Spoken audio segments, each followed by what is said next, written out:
Hello friends, welcome to home food recipes. આજે આપણે બનાવશું રસાવાળા મગનું શાક, જે ખાવામાં ખૂબ જ ટેસ્ટી લાગે છે. તમે આને રોટલી, પરાઠા કે ભાત સાથે લંચ કે ડિનરમાં બનાવીને સર્વ કરી શકો છો.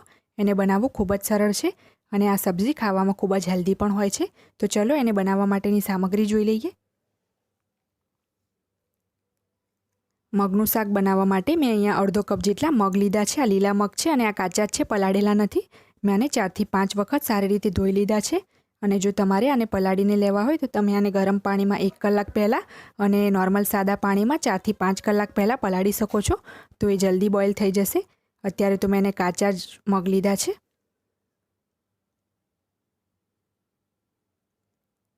એક મોટી સાઇઝનું ટામેટું લીધું છે, જેને મેં મોટા ટુકડામાં કાપી લીધું છે. જો તમે નાની સાઇઝના ટામેટાં લેતા હોય તો 2 લઈ લો. એક મોટી સાઇઝનો કાંદો, જેને મેં મોટા ટુકડામાં કાપી લીધો છે. તેલ લીધું છે 4 મોટી ચમચી જેટલું. કાશ્મીરી લાલ મરચું પાવડર લીધું છે 1 ચમચી કલર માટે, કારણ કે આપણે લીલું મરચું યુઝ કરવાના છે. ધાણા જીરું પાવડર લીધો છે મેં 1.5 મોટી ચમચી જેટલો. મીઠું લીધું છે અડધી ચમચી મગને બાફવા માટે. કિચન કિંગ મસાલો લીધો છે 1 ચમચી જેટલો. જો તમારી પાસે કિચન કિંગ મસાલો ના હોય તો તમે ગરમ મસાલા પાવડર યુઝ કરી શકો છો. હિંગ લીધી છે 1/4 ટીસ્પૂન. હળદર લીધી છે અડધી ચમચી. મીઠું લીધું છે સ્વાદ મુજબ શાકમાં નાખવા માટે. મેં 2 નંગ લીલા મરચાં લીધા છે. મરચાં તમે આનાથી વધારે પણ એડ કરી શકો છો, જો તમને વધારે તીખું જોઈએ તો.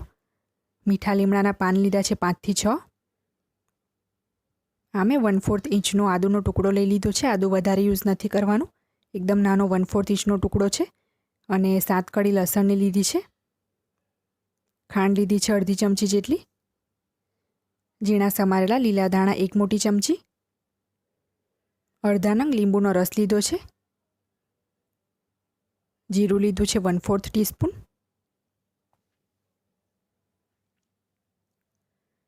સૌથી પહેલાં આપણે મગને બાફી લઈશું, તો આ કુકરમાં આપણે મગ એડ કરી દઈએ. અને આપણે એક વખત ચેક કરી લેવાના છે, કંઈ કાંકરા વગેરે હોય તો એને કાઢી લેવાનું છે અને 5 થી 6 વખત એને ધોઈ લેવાના છે. તો હવે મેં આની અંદર 3 કપ જેટલું પાણી એડ કર્યું છે અને અડધી ચમચી જેટલું મીઠું એડ કર્યું છે. તો હવે આને ઢાંકણું ઢાંકીને આપણે મીડિયમ ફ્લેમ પર 5 સીટી લગાવવાની છે. તો આને આપણે બોઇલ કરવા મૂકી દઈએ.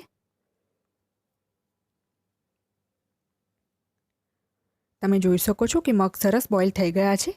અને આપણે આને એકદમ મેશ થઈ જાય અને એકદમ રગડો બની જાય એવા બોઇલ નથી કરવાના. મગ સરસ કૂક પણ થઈ જવા જોઈએ, પણ એકદમ રગડો ના બની જાય એનું ધ્યાન રાખવાનું છે.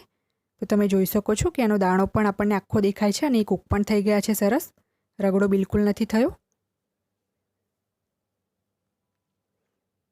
તો હવે એક મિક્સરના જારમાં આપણે કાંદા એડ કરી દઈશું.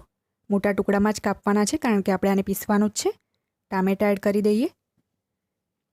લીલા મરચાં, આદુ અને લસણ પણ નાખી દઈશું. હવે આપણે વગર પાણીએ જેને સરસ પીસી લેવાનું છે. ટામેટાના લીધે સરસ પીસાઈ જશે. તો તમે જોઈ શકો છો કે વગર પાણીએ મેં એને સરસ એકદમ બારીક પીસી લીધું છે. તો હવે આને હું એક બાઉલમાં કાઢી લઈશ અને પછી આપણે શાક બનાવી લઈશું.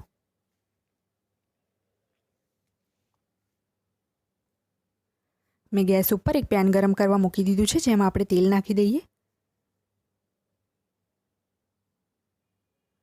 જેવું તેલ થોડુંક ગરમ થઈ જાય આપણે અંદર જીરું નાખશું, હિંગ નાખશું અને આપણે થોડીક સેકન્ડ માટે આ બંનેને સતળાવા દઈશું. જીરું સરસ સતળાઈ જાય પછી આપણે એમાં મીઠા લીમડાના પાન નાખી દઈશું. એને પણ થોડાક સતળાઈ પછી આપણે અંદર કાંદા ટામેટાની જે પ્યોરી બનાવી હતી એ એડ કરી દઈએ. અને હવે આપણે આને સ્લો ફ્લેમ ઉપર 5 મિનિટ માટે કૂક કરીશું ઢાંકણું ઢાંકીને. ઢાંકણું ઢાંકીને જ કૂક કરશું, જેથી જલ્દી કૂક થઈ જાય.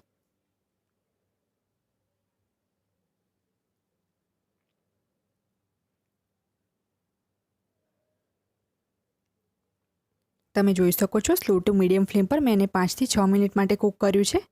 તો હવે આપણે આની અંદર બાકીના બધા મસાલા એડ કરી દઈએ. તો એની અંદર મીઠું નાખશું. મીઠું ધ્યાનથી જ નાખવાનું છે, કારણ કે મગ બાફતી વખતે પણ આપણે અડધી ચમચી મીઠું એડ કર્યું હતું. કાશ્મીરી લાલ મરચી પાવડર નાખીએ, આ કલર માટે જ છે ફક્ત. ખાંડ નાખશું. ધાણા જીરું પાવડર, કિચન કિંગ મસાલો, હળદર પણ નાખી દઈશું અને હવે બધું જ આપણે સારી રીતે મિક્સ કરીને આ બધા મસાલાને પણ આપણે 2 મિનિટ માટે સ્લો ટુ મીડિયમ ફ્લેમ પર ઢાંકણું ઢાંકીને કૂક થવા દઈએ. 2 મિનિટ થઈ ગઈ છે તો હવે ઢાંકણું ખોલી લઈએ. તો હવે આપણે જે મગ બાફીને રાખ્યા હતા એ આમાં એડ કરી દઈશું. હું પાણીની સાથે જ આને એડ કરું છું. એક વખત સારી રીતે મિક્સ કરી લઈએ. હવે આપણે આમાં 1 કપ જેટલું પાણી નાખશું અને ગેસની ફ્લેમ ફાસ્ટ કરીને આપણે ફાસ્ટ ફ્લેમ પર 2 મિનિટ માટે અને મીડિયમ ફ્લેમ પર 5 મિનિટ માટે એટલે કે ટોટલ 7 મિનિટ માટે આને ઢાંકણું ઢાંકીને કૂક કરીએ.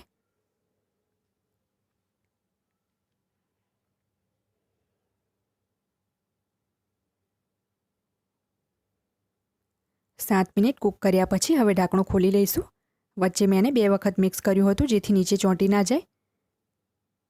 તો હવે લાસ્ટમાં આપણે અંદર લીંબુનો રસ એડ કરી દઈએ.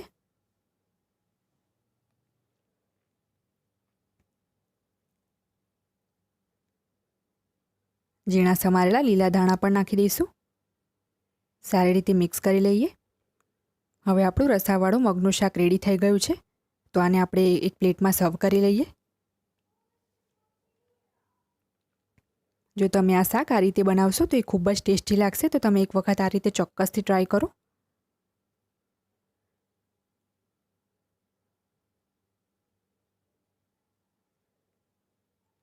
મગનું શાક મેં સર્વ કરીને અને લીલા દાણાથી ગાર્નિશ કરી લીધું છે. તમે રોટલી, ભાખરી કે ભાત સાથે એને એન્જોય કરી શકો છો. જો તમને મારી આ રેસીપી પસંદ આવે તો મારી ચેનલને લાઇક, શેર અને સબસ્ક્રાઇબ કરવાનું બિલકુલ ના ભૂલશો. સબસ્ક્રાઇબ બટનની બાજુમાં જે બેલ આઇકન છે એને પણ ક્લિક કરો જેથી તમને મારા દરેક વિડીયોની નોટિફિકેશન મળતી રહે. જો તમારે મારો આ વિડીયો હિન્દીમાં જોવો હોય તો એની લિંક હું નીચે ડિસ્ક્રિપ્શન બોક્સમાં આપી દઈશ. તો મળીએ નેક્સ્ટ વિડીયોમાં. ત્યાં સુધી આવજો.